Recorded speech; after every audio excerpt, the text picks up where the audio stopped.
ஸ்ருதி ஸ்மிருதி புராணனம் ஆலய கருணாலயம் நமாமி பகவத் பாதசங்கரம் லோகசங்கரம் ஸ்ரீ காஞ்சி குரு மகாபரியவானுகிரக பரிபூர்ண கிருபாகடாட்சகம். குரு சுக்கரன் டிவி நேயர்களுக்கு வணக்கம். நான் உங்கள் வாழ்க வளமுடன் ஜோதிடர் ஸ்ரீ குரு முரளி. என்றும் காஞ்சி மகா பெரியவா குரு வழியில் குருவை நேசிப்போம், குருவை போற்றுவோம். அன்பார்ந்த குரு வாரிசு என்பர்களே, இன்றைக்கு நம்ம எதை பத்தி பார்க்க போறோம்? வருகின்ற சுக்கிர பகவானுடைய கிரக பயிற்சி 12 ராசிகாரர்கள் எது சம்பந்தமாக சிறப்பா இருக்குன்னு சொல்லி பார்க்க போறோம். இது எல்லாமே நான் ஒரு பொதுவான பலன் தான் பார்க்குறேன். உங்களுடைய ராசியில சுக்கிர பகவான் உங்களுக்கு எந்த யோகத்துல இருக்காருன்னு பார்த்துக்கிட்டு இந்த பலன் எடுங்க. ஒரு துல்லியமான ஒரு பலனை பார்க்கலாம். ஏன்னா யாருமே ஆசை இல்லாத மனிதனே கிடையாது. ஏன்னா ஆசையை காட்டக்கூடிய சுக்கிர பகவான். ஆடம்பர சொகுசு காரு, சொகுசு பங்களா, இதுக்கெல்லாம் அதிபதி சுக்கிர பகவான் தான். அப்படிப்பட்ட சுக்கிர பகவானுடைய கிரக பேச்சு தான் நம்ம பார்க்க போறோம்.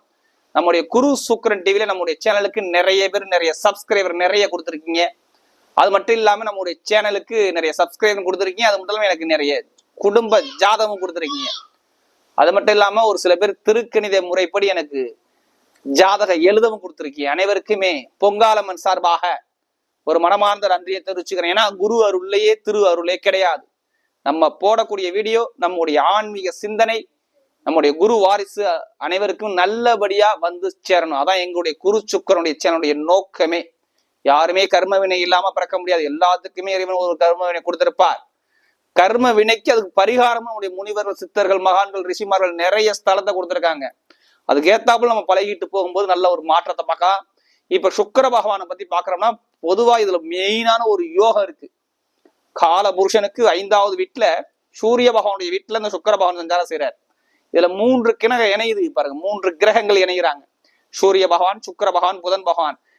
அதுவும் அரசு கிரகமான சூரிய பகவான் வீட்டுல இணைகிறாங்க. அரசாங்க தொடர்பு கிரகத்துல இணைகிறாங்க. எல்லா கிரகத்தையும் வழி நடத்தக்கூடிய கிரக வீட்டுல இணையும் போது மிகப்பெரிய ஒரு ராஜயோகங்கள் யாருக்கெல்லாம் இருக்குது. ஏன்னா சூரியனுடைய அதிதேவதை யாருன்னா சிங்கத்தை கொடுத்துருக்காங்க. யாருக்கெல்லாம் இந்த சிங்கமான யோகம் இருக்குன்னு நம்ம பார்க்க போறோம். இதுல கடைசி மட்டும் வீடியோ பாருங்க. நம்ம ஒவ்வொரு நட்சத்திரத்துக்கும் ஒவ்வொரு விதமான பலனை கொடுக்குறோம். இப்ப நம்ம வீடியோக்குள்ள போவோம். அன்பார்ந்த மீன ராசி என்பர்களே, பொதுவாக மீன ராசி காலபுருஷனுடைய 12வது ராசி தான் மீன ராசி. இதுலயுமே மீனராசியில பிறந்துட்டா நல்லா திங்க் பண்ணக்கூடிய குணம் மீனராசி என்பது நிறைய இருக்கும். நல்லா யோசிக்கக்கூடிய குணம் மீனராசிக்காரங்க. ஒரு தன்மையான குணம், ஒரு தைரியமான சிந்தனை, இது எல்லாமே மீனராசி என்பது கண்டிப்பாக இருக்கும். அது மட்டும் இல்ல, ஒரு அமைதியான குணம், நல்ல ஒரு அமைதியான குணம், அனுசரிச்சு போற குணம், விட்டு கொடுத்து போற குணம் எல்லாமே மீனராசிட்ட கண்டிப்பாக உண்டு. அப்படிப்பட்ட ராசி தான் இந்த மீன ராசி. அப்படிப்பட்ட மீனராசி என்பவர்களுக்கு வரக்கூடிய சுக்கிர பகவானுடைய கிரக பயிற்சி. பொதுவாக சுக்கிரனா யாரு? ஆசையை காட்டக்கூடிய கிரகம் சுக்கிர பகவான். ஒரு மனிதனுக்கு ஆசை இல்லாத மனிதனே கிடையாது. ஏன்னா உங்க ராசியில சுக்கிர பகவான் உச்சமாகிற ஆசையை காட்டக்கூடிய கிரகம், கலைகளை காட்டக்கூடிய கிரகம், மெயினா ஆண்களுக்கு மனைவியை காட்டக்கூடிய கிரகம், திடீர்னு ஒரு யோகத்தை காட்டக்கூடிய கிரகம் எதுனா சுக்கிர பகவானை சொல்றாங்க. அதான் சுக்கிர தசை சுக்கிர புத்தி வந்துட்டா பாருங்களேன், ஜாதகனோட டக்குன்னு எடுத்து பார்ப்பாங்க நமக்கு எதுவும் யோகம் இருக்குமா அப்படின்னு. ஏன்னா அப்படிப்பட்ட கிரகம் தான் சுக்கிர பகவான். இந்த இதெல்லாம் அழகான ஒரு பொருட்கள்லாம் இருக்கு பாருங்க, அது எல்லாமே பாருங்க சுக்கிர பகவானுடைய ஆதிக்கமா இருக்கும். ஒரு மனிதனுக்கு சுக்கிர பகவான் நல்லா இருந்தா எப்படி இருப்பாங்க? நீட்டா ட்ரெஸ் பண்ணுவாங்க, நீட்டா இருப்பாங்க, இதுலயுமே ஒரு பர்சனாலிட்டியா இருக்கக்கூடிய நபராக இருப்பாங்க. அப்படிப்பட்ட கிரகம் தான் சுக்கிர பகவான். அப்படிப்பட்ட சுக்கிர பகவானுடைய கிரக பேச்சு தான் நம்ம தொடர்ச்சியா பார்க்க போறோம். இது எல்லாமே நான் ஒரு பொதுவான பலனுக்கு தான் கொண்டு போறேன். ஃபர்ஸ்ட் உங்களுடைய சுய ஜாதகம், சுய ஜாதத்தை கம்பேர் பண்ணி பாருங்க. உங்களுக்கு என்ன திசா புத்தி நடக்குது உங்களுடைய பிறப்பு ஜாதத்துல. இப்ப சுக்கிர பகவானை பத்தி பேசணும். உங்களுடைய லக்ன அடிப்படையில சுக்கிர பகவான் உங்களுக்கு எத்தனாம் பாகவத்துல இருக்கார், உங்களுக்கு அவர் நல்லவரா கெட்டவரா, அவரு எப்படிப்பட்ட யோகத்துல உட்கார்ந்துருக்காரு சொல்லி பார்த்துக்கிட்டு பலனெடுங்க. ஏன்னா ஒரு சில லக்னத்துக்கு நீங்க மீன ராசியா இருக்கலாம், ஒரு சில லக்னத்துக்கு சுக்கிர பகவான் யோகராவும் வருவாரு, அவயோகாவாரும் வருவாரு. அப்போ உங்க சுக்கிர பகவான் இருக்கிற இடத்த பொறுத்தான் பலன்கள் மாறுபடும். ஏன்னா பெருங்கொண்ட பணத்துக்கு குரு, தற்போதைய பணத்தை டக்குன்னு ஒரு யோகத்தை காட்டக்கூடிய கிரகம் எதுனா சுக்கிர பகவான் தான். அப்படிப்பட்ட இந்த சுக்கிர பயிற்சி மீனராசிக்கு எப்படிப்பட்ட பலனை கொடுக்க போகுது, இதை பத்தி தான் ஃபுல்லா நம்ம டீட்டெயிலா பார்க்க போறோம். இதுல கடைசி மட்டும் வீடியோ பாருங்க. நம்ம ஒவ்வொரு நட்சத்திரத்துக்கும் சரி ஒவ்வொரு விதமான பலனை கொடுக்குறோம். யாருமே கர்ம வினை இல்லாம இந்த கலியுகத்துல பிறக்க முடியாது. ஒவ்வொருத்தருக்கும் ஒரு கர்ம வினை கண்டிப்பா இருக்கும். அதுக்கு ஏத்தா போலதான் பலன்கள் மாறுபடும். இப்ப கிரகமைப்பு எங்க சஞ்சாரம் செய்யறான் பாபா, உங்க ராசிலே பாருங்க. ராகு பகவான் சஞ்சாரம் செய்யறாரு. அடுத்து பாத்தீங்கன்னா உங்களுக்கு 3ஆம் பாவத்துல குரு பகவானும் செவ்வாய் பகவானும் சேர்ந்து சஞ்சாரம் செய்யறாங்க. அடுத்து பாத்தீங்கன்னா 5ஆம் பாவத்துல சூரிய பகவான் சஞ்சாரம் செய்யறாரு கடக ராசியில. 6ஆம் இடத்துல சுக்கிர பகவானும் புதன் பகவானும் சேர்ந்து சஞ்சாரம் செய்யறாங்க. அதாவது சிம்ம ராசியில 7ஆம் இடத்துல கேது பகவான் சஞ்சாரம் செய்யறாரு. அதாவது கன்னி ராசியில 12ஆம் பாவத்துல ராகு பகவான் சஞ்சாரம் செய்யறாரு. ஒரு சில தினத்துக்கு அப்புறம் பாத்தீங்கன்னா சூரிய பகவான் வந்து உங்களுக்கு 6ஆம் பாவத்துக்கு வந்துடுறாரு. 6ஆம் பாவகத்துக்கு வந்துடுறாரு. மற்ற எல்லா கிரகமும் உங்களுக்கு அதே இடத்துலதான் இருக்கும். பொதுவா பாருங்க, உங்களுக்கு சுக்கிர பகவான் பாருங்க 3க்கும் 8க்கும் உடையவர். உங்களுக்கு 3ஆம் வீட்டு அதிபதி 8ஆம் வீட்டு அதிபதி. ஏன்னா இந்த மீனராசிக்கு பொறுத்த வரையும் பாருங்க, மறைவு ஸ்தானத்துக்கு அதிபதி யாருன்னா சுக்கிர பகவான் தான் சொல்லுவாங்க. ஏன்னா உங்களுக்கு சுக்கிரன் வந்து யோகமான இல்லை அப்படிம்பாங்க. இருந்தாலும் அவர் உங்க ராசியில உச்சமாகிறார். அவர் எங்க போய் இருக்கிறார் நல்லா பாருங்க, திடீர் யோகத்துல போய் நிக்கிறார். திடீர் யோகத்தை காட்டக்கூடிய சுக்கிர பகவான். ஏன்னா 8ஆம் வீட்டு அதிபதி அவர் தானே. அவர் பாருங்க 6ஆம் பாவத்துல போய் நிக்கிறார். 3, 8 மறைவு ஸ்தான அதிபதி. மறைவு ஸ்தானத்திலே போய் இருந்தா அது திடீர் ராஜயோகத்தை கொடுக்கும். அப்ப திடீர் ராஜயோகம் யாருக்கு இருக்குது? மீனராசிக்கு 100% இருக்குது. கெட்டது மறையுது, நல்ல விஷயம் உங்களுக்குள்ள வருது. இதுதான் மீனத்துக்கு இந்த சுக்கிர பகவானுடைய கிரக பயிற்சி. ஏன்னா நிறைய பேர் மீனராசியை பொறுத்தவரை இந்த விரயசனியை கண்டு நிறைய பேர் அச்சம், பயம். விரயசனி பெருசா பாதிக்குமா, தடைகளை கொடுக்குமான்னு. ஏன்னா நிறைய பேருக்கு ஒரு சில தடைகளை கொடுத்துருக்குது. அதை சொல்றதுக்கு வார்த்தை இல்லைன்னா, ஏன்னா விரயசனி ஒரு சில பேருக்கு, ஒரு சில லக்னத்துக்கு சனி பகவான் யோகம் இல்லாதவங்கலாம் கண்டிப்பா பாருங்க, நண்பர்களோ பழக்க வழக்கமோ திருமண வாழ்க்கையோ குடும்ப வாழ்க்கையோ கண்டிப்பா ஒரு பாதிப்பை சந்திச்சிருப்பாங்க. ஏன் உடல் ரீதியா ஒரு தாக்கங்கள், மருத்துவ செலவுகள், விரைய செலவுகள், இது மாதிரி நிறைய விஷயத்த பார்த்திருப்பாங்க.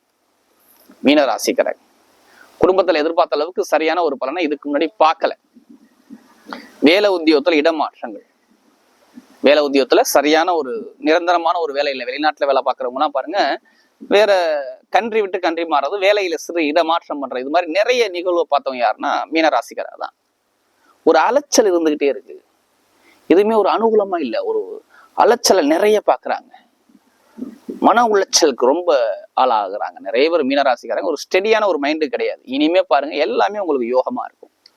ஏன்னா உங்களுக்கு குரு மங்கள யோகம் இருக்குது. என்ன யோகம்? குரு மங்கள யோகம். குருவும் செவ்வாயும் சேர்ந்து 3ஆம் பாவத்துல குரு மங்கள யோகத்துல உட்கார்ந்துருக்காரு. அப்ப இது மிகப்பெரிய ஒரு யோகத்தை காட்டுது. அப்ப மீனராசிக்கு எடுக்கக்கூடிய முயற்சி எல்லாமே வெற்றியை கொடுக்குறாரு.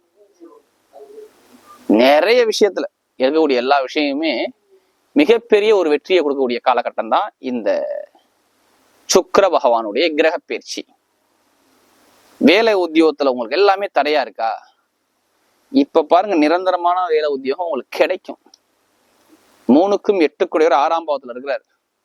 அப்ப வேலை உத்தியோகஸ்தான அதிபதி வேலை உத்தியோகஸ்தானத்துக்கு எப்போ வர்றாரு? ஜூலை, அதாவது ஆகஸ்ட் மாசம் 17ஆம் தேதிக்கு அப்புறம் அவரே சூரியனே சொந்த வீட்டுக்கு வர்றாரு. அரசாங்க கிரகத்தோட இணைகிறார்.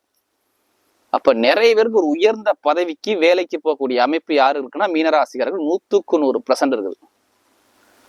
அப்ப ஆகஸ்ட் 17க்கு அப்புறம் வேலை உத்தியோகம் நிரந்தரமா அனுகூலம் அமைகிறதுக்கு நிறைய பேருக்கு வாய்ப்பு இருக்கு. வேலை உத்தியோகம் நல்ல அனுகூலமா இருக்கும். மீனா வெளிநாட்டுல வேலை பார்க்கறவங்க, இவங்களுக்கு வேற கண்ட்ரி விட்டு கண்ட்ரி மாறுறது, இல்லைன்னா வேற கம்பெனிக்கு நான் அப்ளை பண்ணிருக்கேன் இன்னும் எனக்கு வேலை கிடைக்கலன்னா அவங்களுக்கும் இப்ப அனுகூலமா சாதகமா வரக்கூடிய நேரம் தான் 17க்கு அப்புறம். எப்ப இந்த சூரியன் போய் சுக்கிர பகவானை தொடர்றாரோ அவங்களுக்கெல்லாம் ஒரு மாற்றம் வந்துருங்க. வேலை மாற்றம் கண்டிப்பா. வெளிநாட்டுல சரி வெளியூரும் சரி, இங்க வேலை பார்க்கக்கூடியவங்களும் கண்டிப்பா ஒரு மாற்றம் இருக்குது. அதே மாதிரி பாருங்க, மாணவ மாணவிகள்லாம் படிப்பு கல்வியை தடையே பண்ண மாட்டாரு. நான் சொன்னல இந்த குருமங்கள யோகம் பயங்கரமா என்ன செய்யும்? 2க்கும் 9 3ஆம் ஒரு வெற்றி ஸ்தானத்துல போய் உட்காந்துட்டாரு. படிக்காத குழந்தையோட படிப்பு கல்வி ஞான அறிவு இயற்கையே கிடைக்குங்க. கொஞ்சம் சேமிப்பு கொஞ்சம் அதிகமா இருக்கும். நகையோ பணமோ வாங்குறது, இல்லை எங்கேயாச்சும் நீங்க லோன் கேட்டிருக்கீங்க பேங்க்ல, அது சாங்ஷன் ஆகுறது, இல்லை ஒரு குண்டு மணி தங்கம் வாங்கக்கூடிய யோகனா உங்களுக்கு அமைப்பா இருக்குது. இப்போ ஒரு விரைய செலவு உங்களுக்கு வரும். அது இடமா வரலாம், இல்லை பொருளா வரலாம், இல்லை நகையா வரலாம், இல்லை பணமா வரலாம். இது மாதிரி அமைப்புனா இந்த குருமங்கள யோகம் கொடுக்கும் உங்களுக்கு. அதே மாதிரி இந்த சுக்கிர பயிற்சியும் உங்களுக்கு அந்த அமைப்புல தான் இருக்குது. ஏன்னா குரு இருக்கக்கூடிய கிரகம் சுக்கிரனுடைய வீட்டுல உட்காந்துருக்காரு. அந்த சுக்கிரன் போய் பாருங்க விபரீத ராஜயோகத்துல 6ஆம் பாவத்துல உட்காந்துருக்காரு. அப்ப விபரீத ராஜயோகம் கிடைக்கும். கெட்டவர் கெட்டிடும் கிட்டிடும் ராஜயோகம் சொல்லுவாங்கல்ல. இது மீன ராசிக்கு 100% இருக்கு. ஜாதகத்துல தசாபதி சூப்பரா இருந்தா இப்ப நல்லா இருக்கும். யாருக்கெல்லாம் சுக்கிரன் யோகமா இருக்கோ திடீர் யோகம்னா கிடைக்குங்க. அதே மாதிரி பாருங்க, நிறைய பேர் அரசாங்க எக்ஸாம் எழுதுறவங்க தைரியம் எழுதுங்க. 100% அரசாங்க வேலை கிடைக்கக்கூடிய அமைப்பு கண்டிப்பா உண்டு. மீனத்தை பொறுத்தவரை அரசாங்க தொடர்பு நல்ல அனுகூலம் அமையும். நீங்க எதிர்பார்த்த வேலை கண்டிப்பா கிடைக்கும். நல்ல ஒரு முன்னேற்றத்தை அரசாங்கம் மூலமாக அனுகூலத்தை நீங்க பார்க்க போறீங்க. கண்டிப்பாக ஒரு யோகம் கிடைக்குது இந்த காலகட்டம். அப்ப அரசாங்க வேலை, அரசு மூலம் அனுகூலம், இது எல்லாமே சூப்பரா அமைச்சு கொடுக்குறாரு. தடை இல்லாம அமைச்சு கொடுக்குறாரு. நான் புதுசா வேலைக்கு ஜாயின் பண்ணா கண்டிப்பா நீங்க ஜாயின் பண்ணக்கூடிய நேரம் வருது. அரசாங்கம் மூலமாக நல்ல ஒரு வெற்றிகள் உங்களுக்கு கிடைக்கக்கூடிய அமைப்பை இப்ப அமைச்சு கொடுக்குறாரு. அதே மாதிரி அரசியல்வாதிகளாம் நிறைய ஒரு மாற்றம் வரும். அரசியல்வாதி மூலமாக மீனராசிக்காரர்களுக்கு நிறைய ஒரு வெற்றிகள் கிடைக்கும். அதே மாதிரி கமிஷன் தொழில், நான் இடம் வாங்கணும், பூமி வாங்கணும், இல்லை வீடு கட்டணும், இந்த அமைப்பு உள்ளவங்களுக்குலாம் கண்டிப்பா அந்த யோகங்கள் அமோகமா இருக்குது. ஆனா சிறு இடம் மாற்றம் பண்ணுவீங்க. நீங்க வீட்டு லோன் கேட்குறீங்களா, அந்த வீட்டு லோன் கிடைக்கும். இப்ப வீடு கட்டணுமா, இல்ல இடம் வாங்கணுமா, இல்ல ஒரு பூமி வாங்கணுமா, கடன் வாங்கி ஏதாச்சும் வாங்கணுமா, கண்டிப்பா இந்த காலகட்டம் நீங்க எங்க போய் லோன் கேட்டாலும் சாங்ஷன் ஆகும் உங்களுக்கு. அந்த அனுகூலமும் உங்களுக்கு அனுகூலமா இருக்கு. அதே மாதிரி பூர்வீக சொத்து, பூர்வீக இடம், இதுல உள்ள கலகம் பிரச்சனை, வழக்கு பிரச்சனை இருக்கு பாத்தீங்களா, அந்த வழக்கு பிரச்சனை உங்களுக்கு ஒரு முடிவுக்கு வரும். நல்ல ஒரு மாற்றத்தை கண்டிப்பா கொடுக்குறாரு. அதனால நல்ல ஒரு மாற்றங்கள் உங்களுக்கு வரக்கூடிய அமைப்பு இருக்கு. நல்ல ஒரு வெற்றிகள் உங்களுக்கு கிடைக்கக்கூடிய அமைப்பை அமைச்சு கொடுக்குறாரு. மீனராசிக்கு என்னை பொறுத்தவரையும் ஆசிரியர் வேலை பார்க்கக்கூடிய நபர்கள், கமிஷன் ஏஜென்சி பண்ணக்கூடிய நபர்கள், ரியல் எஸ்டேட் பிசினஸ், மருத்துவத்துறை, இது எல்லாமே சூப்பரா அமைச்சு கொடுத்துருவார். எந்த ஒரு தடையும் என்னை பொறுத்தவரையும் தாமதமாகாது. நல்ல ஒரு அனுபவம். ஏன்னா ஐடிஐ ஃபீல்ட்ல இருக்காங்க பாருங்க, அவங்க நல்ல ஒரு மாற்றங்கள் வரக்கூடிய அமைப்பு இருக்கு. திருமண வாழ்க்கையில எந்த ஒரு கலகமும் வராதுங்க. திருமணத்துல நிறைய பேருக்கு ஒரு சில தடைகள் தாமதங்கள் இருக்கும். ஆகஸ்ட் மாசம் கரெக்டா 17க்கு அப்புறம் திருமணம் நடக்கும். திருமணத்துல ஒரு பிரச்சனை ஒரு முடிவுக்கு வரும். ஏன்னா நிறைய பேர் திருமண தம்பதிகள் நிறைய வழக்கு பிரச்சனை இந்த மாதிரி நிறைய பார்த்துருப்பீங்க. அந்த தடைகள் நீங்க அனுகூலமா வர்றதுக்கு வாய்ப்பு இருக்கு. அதே மாதிரி வெளிநாடு வெளியூர் போகக்கூடிய நம்மளாம் வெளிநாடு யோகங்கள் வர்றதுக்கு நிறைய ஒரு வாய்ப்பு இருக்கு இந்த அமைப்பு காலத்துல. அதே மாதிரி திடீர் லாட்ரி யோகம், நான் ஃபர்ஸ்டே சொன்னேன்ல, திடீர் யோகம் யாருக்குன்னா மீனராசிக்கு இருக்கு. திடீர் லாட்ரி யோகம் மிகப்பெரிய யோகம், நல்ல ஒரு மாற்றத்தை அமைச்சு கொடுக்குறாரு. லாட்ரி யோகம் உங்களுக்கு நல்ல ஒரு அனுகூலமா வர்றதுக்கு நிறைய பேருக்கு வாய்ப்பு இருக்கு. நல்ல ஒரு எதிர்காலத்தை சூப்பரா அமைச்சு கொடுக்குறாரு. லாட்ரி யோகம் சம்பந்தமாக முயற்சி பண்றவங்க கண்டிப்பா முயற்சி பண்ணுங்க. உங்களுக்கு மிகப்பெரிய ஒரு வெற்றிகள் கிடைக்கிறதுக்கு அதிகமாக வாய்ப்பு இருக்கு. மெயினா உடம்பு சார்ந்த பிரச்சனை பெருசா பாதிக்காது. நல்ல ஒரு அனுகூலமா நிறைய ஒரு வெற்றி கிடைக்கக்கூடிய அமைப்பை அமைச்சு கொடுக்குறாரு. இப்ப நம்ம நட்சத்திர பலன் பார்த்தோம். ஒரு முதல் நட்சத்திரம், அதாவது இதுல வரக்கூடிய முதல் நட்சத்திரம் பார்த்தோம்னா புரட்டாதி நட்சத்திரத்துல பிறந்தவங்க.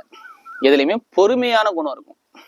எதுலையுமே பொறுமையான குணம், அமைதியான குணம், அனுசரிச்சு போற குணம், விட்டு கொடுத்து போற குணம், தன்மையான குணம், ஒரு நல்ல ஒரு பயங்கரமான சிந்திக்கிறக்கூடிய குணம் உங்க யார்கிட்ட இருக்குன்னா புரட்டாதி நட்சத்திரத்துல பிறந்தவங்க கண்டிப்பா இருக்கும். இனிமே பாருங்க, உங்களுக்கு நல்ல ஒரு மாற்றத்தை நான் சொன்ன அந்த குருமங்கள யோகம் பயங்கரமா வேலை செய்யுது. வேலை இடைமாற்றம், படிப்பு கல்வியில் நல்ல ஒரு அனுகூலம், அரசாங்கம் மூலம் நிறைய அனுகூலம், டாக்குமெண்ட் பிரச்சனை, இட பிரச்சனை, பூமி பிரச்சனை, இது எல்லாமே இந்த புரட்டாதி நட்சத்திரத்துல பிறந்தவங்களுக்கு ஒரு முடிவுக்கு வருது. கணவன் மனைவி ஒற்றுமை, குடும்பத்துல ஒரு மகிழ்ச்சியான செய்திகள், வெளிநாடு யோகம், வெளியூர் யோகம், வேலையில தொழில் மாற்றம், தொழில் சம்பந்தப்பட்ட விஷயத்துல மாற்றம், இது எல்லாமே சூப்பராக அமைச்சுக்கலாம். ஏன்னா பெண்களுக்கு நிறைய ஒரு வெற்றிகள் தேடி வருது. ஏன்னா நீங்க தானே குடும்பத்தை எடுத்து எல்லாமே பார்ப்பீங்க. அடுத்து உத்திரட்டாதி நட்சத்திரத்துல பிறந்தவங்க ரொம்ப கடுமையாக உழைக்கக்கூடிய நபர்கள் யாருன்னா உத்திரட்டாதி நட்சத்திரம் தான். இவங்களுடைய சிந்தனை எல்லாமே பாருங்க, வேலை உத்தியோகம், வருமானம், இதை பத்தி ரொம்ப சிந்தனை ஓடும். நீங்க நினைக்கக்கூடிய விஷயம் எல்லாமே யோகத்தை அமைச்சு கொடுக்குறாரு. உத்திரட்டாதி நட்சத்திரத்துல பிறந்தவங்க வேலை உத்தியோகம் நல்ல ஒரு அனுகூலமா அமையிறதுக்கு வாய்ப்பு இருக்கு. தொழில நல்ல ஒரு அனுகூலமா அமையிறதுக்கு வாய்ப்பு இருக்கு. பெருங்கொண்ட பணம், லாபம் சார்ந்த விஷயம் அனுகூலமா வரும். அதே மாதிரி கமிஷன் ஏஜென்சி, இது எல்லாமே நல்ல ஒரு அமேகமா உங்களுக்கு வரக்கூடிய அமைப்பை அமைச்சு கொடுக்குறாரு. அடுத்த தொழில பாருங்க நல்ல லாபத்தை கொடுக்குறாரு. உத்தியோகத்துல உயர் பதவியை கொடுக்குறாரு. நீங்க நினைக்கக்கூடிய காரியம் எல்லாமே உங்களுக்கு வெற்றியா வரக்கூடிய அமைப்பை அமைச்சு கொடுக்குறது. கொஞ்சம் நீங்க உங்களுக்கு உடல் சம்பந்தப்பட்ட பிரச்சனை, கால் வலி, வயிற்று வலி, இது மாதிரி சின்ன சின்ன தொந்தரவு இருக்கும். இனிமே இருக்காது. நல்ல ஒரு மாற்றத்தை அழகா அமைச்சு கொடுக்கிறார். அதாவது உத்திரட்டாதி நட்சத்திரத்துல பிறந்தவங்க நல்ல ஒரு மாற்றங்கள் வரக்கூடிய அமைப்பை அமைச்சு கொடுக்கிறார். அடுத்து ரேவதி நட்சத்திரத்துல பிறந்தவங்க ரொம்ப புத்திசாலியான நீங்க தான், அறிவாளிகள் யாருன்னா நீங்க தான், இதுலயுமே அனுசரிச்சு போகக்கூடிய நபர்களும் நீங்க தான். உங்க அறிவுக்கேத்த அனுகூலம் கண்டிப்பா கிடைக்கும்.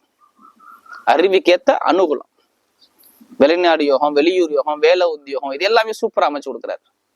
தலைமை பொறுப்பு, ஒரு தன்மானமான ஒரு விஷயங்கள், அது எல்லாமே அழகா உங்களுக்கு நல்ல ஒரு மாற்றத்தை கொடுக்குறாரு. அரசாங்க தொடர்பு, அரசு மூலம் நிறைய வெற்றிகள், இது எல்லாமே நிறைய ஒரு அனுகூலமா வர வாய்ப்பு இருக்கு. மெயினா கமிஷன் ஏஜென்சி, அடுத்து பார்த்தீங்கன்னா வேலை உத்தியோகத்துல தொழில் மாற்றம், தொழில ஒரு அலுவலகங்கள், இது எல்லாமே நல்ல ஒரு அனுகூலமா வரக்கூடிய அமைப்பு இருக்கு. கம்ப்யூட்டர் சம்மந்தப்பட்ட ஃபீல்டு, வெளிநாடு பிசினஸ், வெளியூர் பிசினஸ், இது எல்லாமே நல்ல ஒரு அனுகூலம் வரது வாய்ப்பு இருக்கு. படிப்பு கல்வி நல்ல ஒரு மாற்றத்தை கொடுப்பா. அரசாங்கம் மூலம் நிறைய வெற்றிகள் வரது வாய்ப்பு இருக்கு.